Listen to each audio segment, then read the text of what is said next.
સાબિત કરો કે 705 એ અસમય છે. Prove that 705 is a irrational number. Okay. So first of all 705 એ સમય છે એમ ધારતા. ઓકે. સો સમય જો હોય, રેશનલ નંબર જો હોય, then we can write 705 is equal to a by b. જો સમય હોય તો એને આપણે a છેદ b સ્વરૂપે લખી શકીએ, જ્યાં a અને b પરસ્પર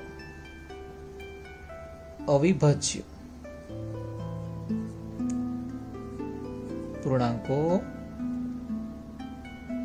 છે.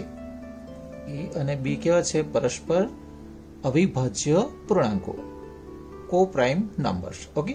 ધેટ મીન્સ કે એ અને બી ની અંદર કોઈ પણ સામાન્ય અવયવ હશે નહીં. એક હોઈ શકે, પરંતુ એક સિવાયનો બીજો કોઈ સામાન્ય અવયવ હોઈ શકે નહીં. ઓકે. નાઉ તમારે અહીં ખૂબ જ સરળ છે. આ 7 જે છે એને આપણે છેદમાં આપી દઈશું. સો √5 તમારી જે વર્ગમૂળ વાળી જે સંખ્યા છે, જે અસમય આપણે અગાઉ સાબિત કરી ગયા છે, એને કોઈ એક તરફ રાખો અને બાકીની જે સંખ્યા જે છે એને છેદમાં આપો, અંશમાં આપો, વગેરે વગેરે. બરાબર છે. હવે તમે જોઈ શકો છો તમને એક તરફનું પરિણામ અસમય મળી જાય છે. ના, જમણી બાજુ જોશો તો a છે, b છે અને 7 છે. ઓકે. અહીં a, b and 7 એ પૂર્ણાંકો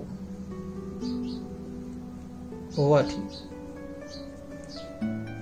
a by 7b એ સમય સંખ્યા થાય. જરા સાઈડ સ્ક્રીન પર સમજી લઈએ. જો તમારી પાસે -1, 0, 1, 2 etc. here also -2 etc. આ જે સંખ્યાઓ છે એ કેવી છે? પૂર્ણાંક સંખ્યાઓ છે. હવે આ સંખ્યાઓ પૈકી તમે કોઈ પણ સંખ્યા લો, લાઈક -2 +3, સો 1 મળશે, જે તમારી સમય સંખ્યા છે. એકના છેદમાં કંઈ નહીં, એટલે એક તો કહેવાય જ. ઓકે. એ જ રીતે -2 +3 12, સપોઝ 5 લઈ લો, then 1/5 શું મળે છે? સમય મળે છે. ઓકે. ત્યારબાદ -2 છે એને તમે 3 વડે ગુણો, ત્યારબાદ 3 છે એને પણ 2 વડે ગુણીએ, અને છેદમાં 5 છે એને આપણે 4 વડે ગુણીએ. શું કરીએ છીએ આપણે? દરેકે દરેક વખતે શું લે છે? સમય સંખ્યાઓ લે છે. ઓકે. દેન શું થશે? -6, 3 દુ 6 વત્તા 3 દુ 6 છેદમાં 5 ચોક 20 થઈ જશે. 0 આવશે. 0/20 is equal to 0. 0 એ પણ સમય સંખ્યા જ છે. ઓકે. એટલે તમે કોઈ પણ પૂર્ણાંક સંખ્યાઓ લો, જેનો સરવાળો કરો, ગુણાકાર કરો, બાદબાકી કરો, કોઈ પણ ગાણિતિક ક્રિયા કરો, અને જે પરિણામ મળે એ તમારા શું હોય? સમય જ મળે. ઓકે. સો અહીં a/7b એ શું થશે? સમય થાય. કેમ? a, b અને 7 એ શું છે? પૂર્ણાંકો છે. ઓકે. સો a/7b જો સમય હોય તો વર્ગમૂળ 5 જે છે એ પણ સમય થાય. માટે વર્ગમૂળ 5 પણ સમય થાય. પરંતુ આપણે અગાઉ જોઈ ગયા છે વર્ગમૂળ 5 શું છે? અસમય સંખ્યા છે. પરંતુ વર્ગમૂળ 5 એ અસમય સંખ્યા છે.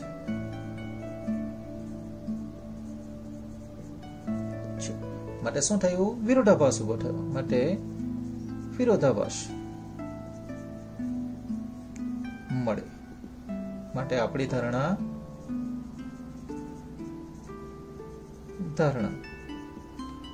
ખોટી છે. આપણે શું ધાર્યું હતું? 705 એ સમય છે, જે ખોટું છે. આથી 705 એ અસમય સાબિત થાય.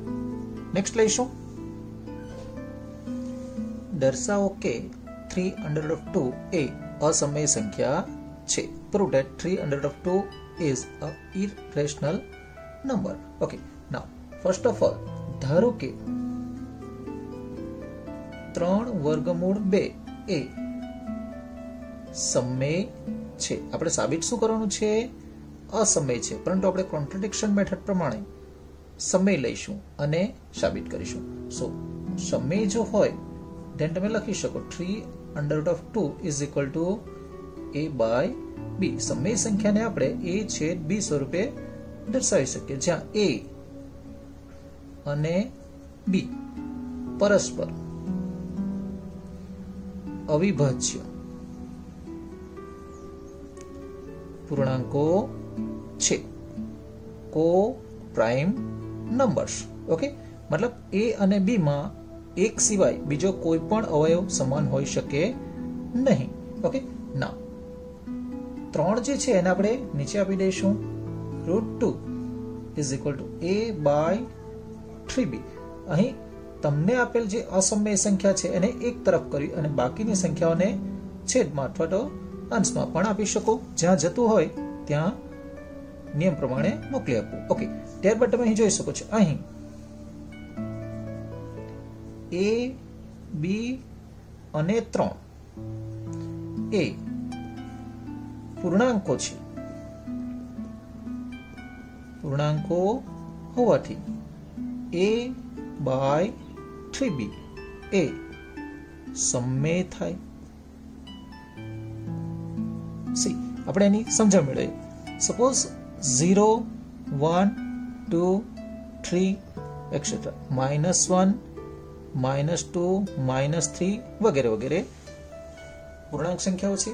હવે જો આ પૂર્ણાંક સંખ્યાઓ જે છે એનો સરવાળો, બાદબાકી, ગુણાકાર, ભાગાકાર જેવી બેઝિક ક્રિયાઓ કરવામાં આવે તો તમે જોઈ શકો છો -1 એક લઈએ -1 એનો સરવાળો આપણે 3 સાથે કરીશું.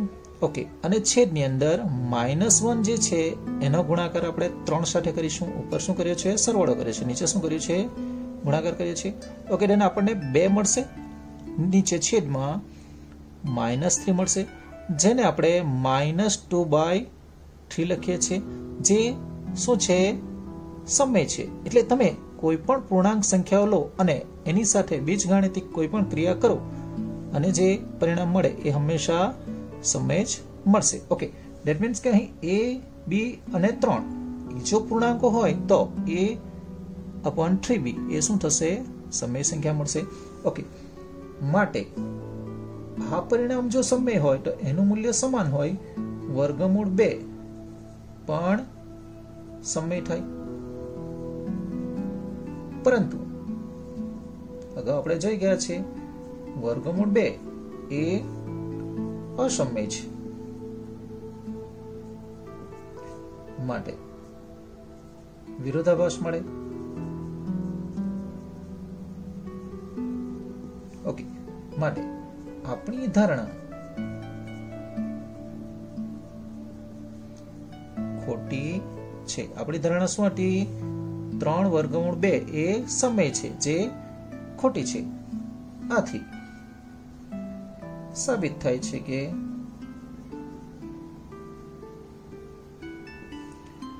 ત્રણ વર્ગમૂળ 2 અસમય છે. ઓકે, નેક્સ્ટ સાબિત કરો કે વર્ગમૂળ 12 એ અસમય છે. Okay, so first of all √12 is equal to 4 into 3 લઈશું. વર્ગમૂળ 12 જે છે એને આપણે વર્ગમુક્ત ભાગ બનાવીશું. ઓકે, સો 4 તારી 12 લઈશું. 4 નું વર્ગમૂળ નીકળશે કેટલું? 2, અને 3 નું નહીં નીકળે, વર્ગમૂળ 3 થશે. ઓકે, સો આપણી જે સંખ્યા છે એ 2√3 અને એ પેટર્ન આપણે અગાઉ 2 એક્ઝામ્પલ જોઈ ગયા છે. નાઉ ધારો કે 2√3 એ સમય છે. ઓકે, વિરોધાભાસની રીતે આપણે સાબિત કરીશું. ઓકે, 2√3 એ સમય છે. ધન તમે લખી શકો 2√3 is equal to a/b. સમય સંખ્યા હોય એને આપણે a/b સ્વરૂપે લખી શકીએ, જ્યાં a અને b પરસ્પર અવિભાજ્ય પૂર્ણાંકો છે, કો પ્રાઇમ નંબર્સ. ઓકે, ના √3 જે છે એને આપણે ડાબી બાજુ રાખીશું અને 2 જે છે એને બી સાથે છેદમાં આપી દઈશું. ઓકે, સો અહીં તમને એ બી શું છે? પૂર્ણાંકો છે અને 2 એ પણ પૂર્ણાંક સંખ્યા છે. અહીં એ બી અને 2 એ પૂર્ણાંકો હોવાથી a/2b સમમેય છે અથવા તો સમમેય મળે, જે આપણે અગાઉ સાઈડ સ્ક્રીન પર સમજણ મેળવી છે. માટે જમણી સાઈડનું પરિણામ છે એ જો સમમેય હોય તો એ બંને સમાનતાના ગુણધર્મ પ્રમાણે વર્ગમૂળ 3 જે છે એ પણ સમમેય થાય. પરંતુ આપણે અગાઉ સાબિત કરી ગયા પ્રમાણે વર્ગમૂળ 3 એ અસમય છે. સો અહીં કોન્ટ્રાડિક્શન થાય છે, ધેટ મીન્સ કે વિરોધાભાસ ઉભો થાય છે. માટે વિરોધાભાસ મળે. માટે આપણી ધારણા શું હતી? 2√3 સમમેય છે તે ખોટી છે. સો 2√3 ઇઝ ઇક્વલ ટુ √12, જે આપણે મૂળ સ્વરૂપે લખ્યા છે એ અસમમેય સાબિત થાય છે. ઓકે, નેક્સ્ટ લઈશું. સાબિત કરો કે 6 + √2 અસમમેય છે. સો અગાઉ જોઈ ગયા પ્રમાણે ધારો કે 6 + √2 એ સમમેય છે.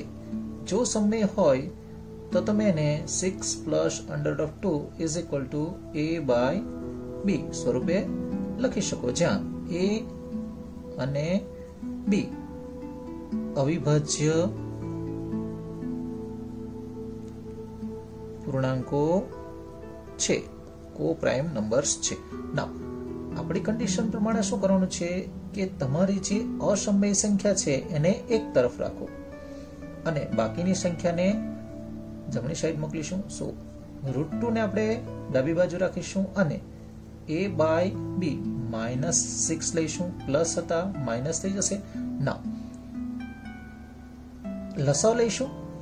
√2 is equal to a - 6b/b થશે.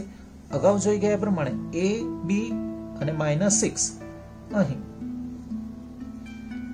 a b અને -6 એ પૂર્ણાંકો હોવાથી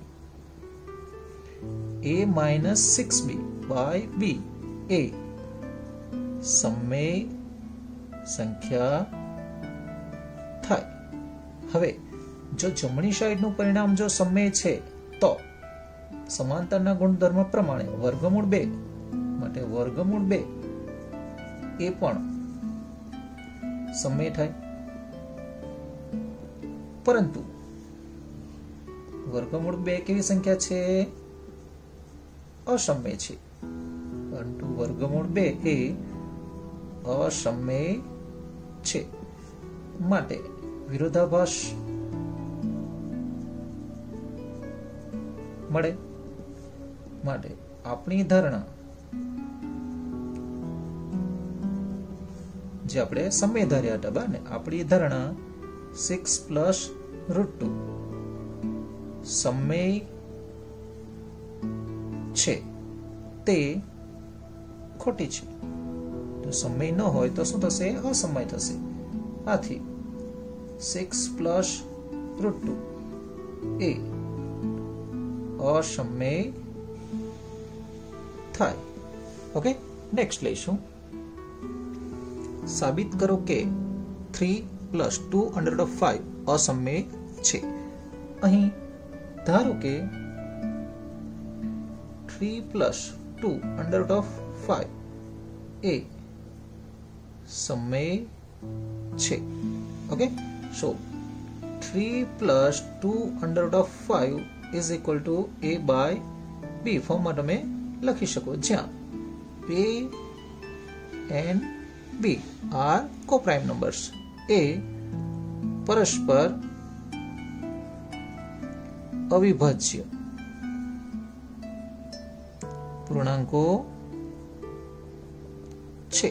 ઓકે, ના આપણે શું કરવાનું છે, વર્ગમૂળવાળી સંખ્યા જે છે એને એક તરફ રાખી બાકીની સંખ્યાઓને બીજી તરફ લઈ જવાનું છે. સો 2 under root of 5 is equal to a by b -3 થશે. આ 3 પ્લસ હતા જેને આપણે જમણી બાજુ લાવીશું, માઇનસ થશે.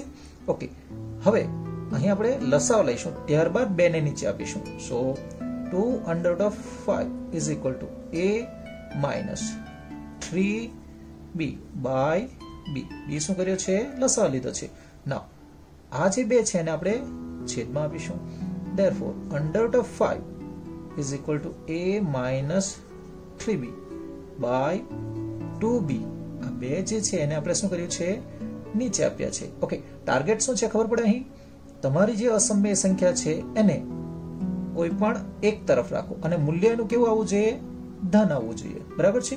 ઓકે, અહીં તમે જોઈ શકો છો કે અહીં a b -3 and 2 એ પૂર્ણાંકો હોવાથી a -3b by 2b એ સમય છે.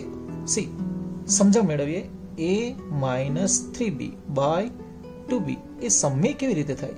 સી a નું મૂલ્ય suppose a is equal to 2 લઈ લો અને b નું મૂલ્ય a is equal to -1 લઈ લો. ઓકે, ધેન શું થશે, 2 -3 b ની વેલ્યુ છે -1 by 2 b ની વેલ્યુ છે -1. ધેન શું થશે, 2 plus 3 1s are 3 and here -2.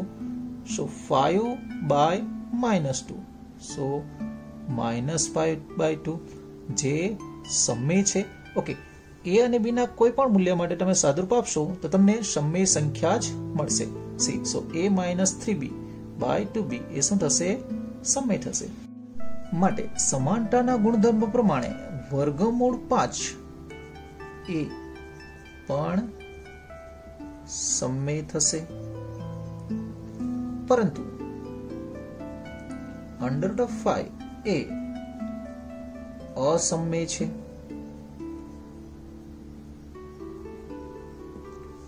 માટે વિરોધાભાસ મળે.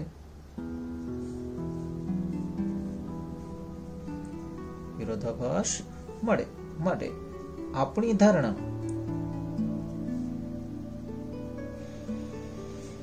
3 plus 2 under root of 5 સમય છે, જે ખોટી છે. therefore 3 plus 2 under root of 5 એ અસમય છે. ઓકે.